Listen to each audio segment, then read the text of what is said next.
Bugun biza 24 soat bitta xonada suvsiz osh-nohol yashab ko'ramiz. Qani bo'lmasam ketdi. Va bu xonada hech nimaga arzimaydigan kompyuter. Chunki kompyuterni Wi-Fi dan uzib qo'ydim. Boshlanishidan hayajon, qo'rquv, chunki Wi-Fi'ni ham uzib qo'yganman. Kompyuterda ko'rishga hech nima yo'q. Yarim stakan suvimiz bor, hali ichmadik. Uni 24 soatga yetirishimiz kerak. Ha, aytgancha bizda yarim stakan suv ham bor. Va men zerikishdan nima qilishimni bilmay yorib ko'ramizmi? Nima bor ekan yorishga? Topib oldim.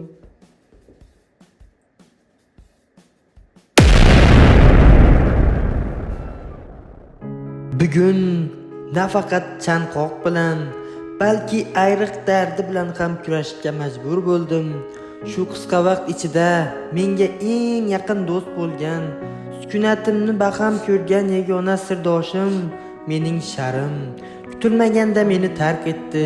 Uning portlashi go'yoki qalbimdagi oxirgi umidning sinishi kabi jarangladi. Alvido qadrdonim, mening do'stim, mening sharim. Eng yaqin do'stimni ham o'ldirib qo'ydim. Hali oldimda 22 soat bor. Xuddi vaqt millari to'xtab qolgandek. Vaqt umuman o'tmadi. Vaqtni qancha ko'p o'ylasang, u shuncha sekin o'tadi. Uni qadrlash uchun soatga emas, natijaga qarash kerakligini endi tushundim. Yomon suv suradim. Ozgina ichaman.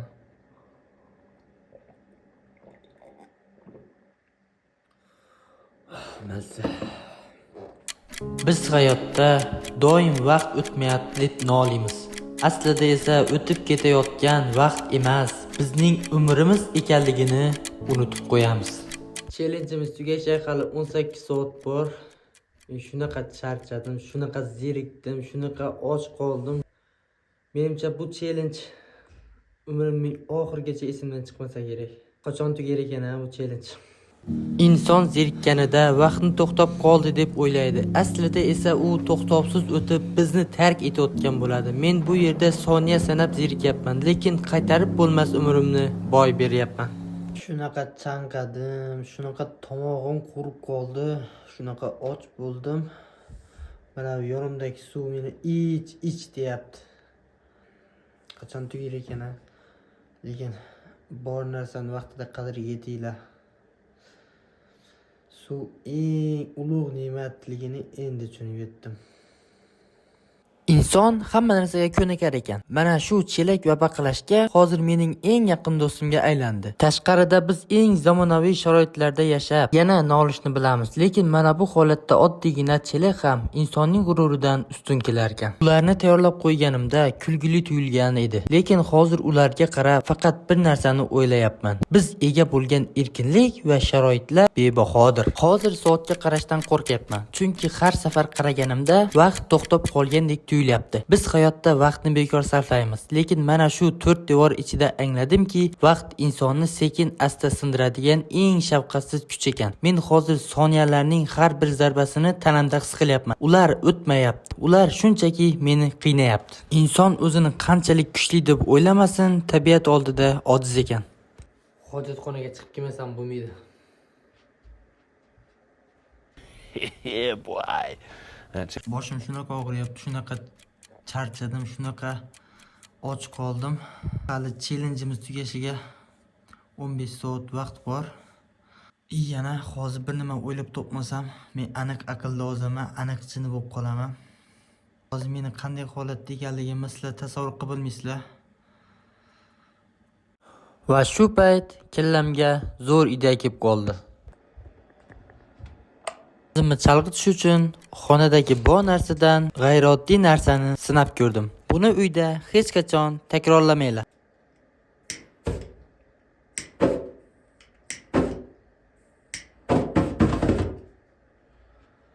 Bu kechda uyni yoqib olmasam bo'ldi hali. Kechqurun edi. Mashina viu dedi. Xullas, oxirgi suvim.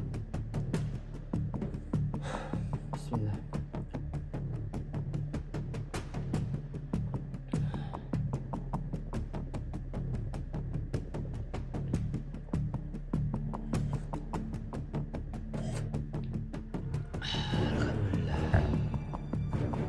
Hozir o'zimni xuddi keraksiz bir buyumdek, chetga uloqtirilgan axlatdek his qilyapman.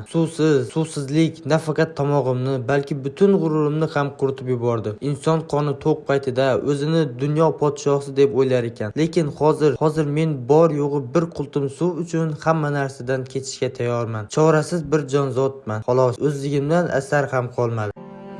Charchadim, singandekman, lekin baribir davom etaman. Chunki men buni qilishim shart. Sabrimning chegarasini ko'raman. Shunaqa boshim og'riyapti, shunaqa uyqum kelyapti. Ozgina uxlab olaman. Lekin rostdan odam qorni och payti ko'ziga umuman uyqu kelmas ekan. Lekin ochlik shunaqa qiynayapti, qornim shunaqa och, shunaqa qornim og'riyapti. Tomog'im qurib qo'ygan, og'ir suvimni ichib qo'yganman. O'zimni axlatdek his qilyapman. Kuchim ham, g'ururim ham tugadi. Faqat bitta narsani kutyapman. Qachon bu dahshat tugaydi? Qotib uxlab qolibman. Xuddi o'zimni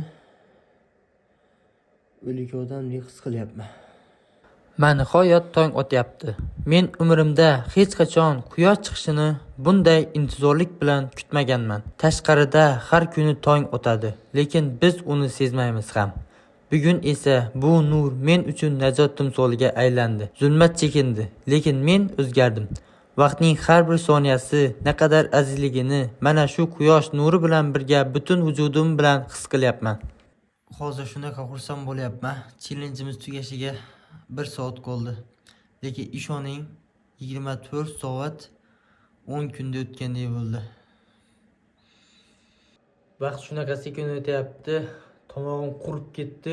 Hozir shu atirning ichida atir bo'lganida shuni ichadigan darajagacha yetib keldim, ishonasizlarmi? Yarim soat qoldi, kutamiz. Lekin vaqt umuman o'tmayapti. Hayot bu siz yugurib yetolmayotgan pullar yoki dabdaba emas. Hayot mana shu tongni sog'-omon qarshi olish ekan. Men buni qilishim shart edi. O'zimni anglashim uchun, vaqtning qadriga yetishim uchun, mana shu azobli tunni o'tkazishim shart edi. Mana men yutdim. Men tirikman.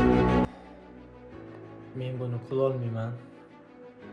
Men bu challenge to'xtataman. Men chanqadim. Bitta xonada zerikib ketdim. To'xtataman. Men eshikdan chiqmayman dedim. Demak, derazadan chiqib ketaman.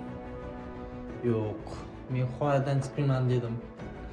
Challenge tugadi. Lekin bu shunchaki 24 soat emas edi. Bu hayot darsi edi. Biz suvni isrof qilamiz, vaqtni bekorga sarflaymiz, lekin mana shu bir kun menga haqiqiy boylik nima ekanligini o'rgatdi. Boylik bu sizning uyingizdagi bir piyola suv va tinchgina olayotgan nafasingiz ekan. O'zingizni va vaqtingizni qadrlang, chunki boy berilgan soniyalar hech qachon qaytmaydi. Bu shunchaki video emas, bu mening irodam bilan bo'lgan haqiqiy jangim edi. 24 soatlik qiyinchilikni 8 daqiqaga jamlash oson bo'lmadi. Agar bu jangda men yutgan bo'lsam va sizga nimadir o'rgata olgan bo'lsam, like tugmasini bosib qo'ying.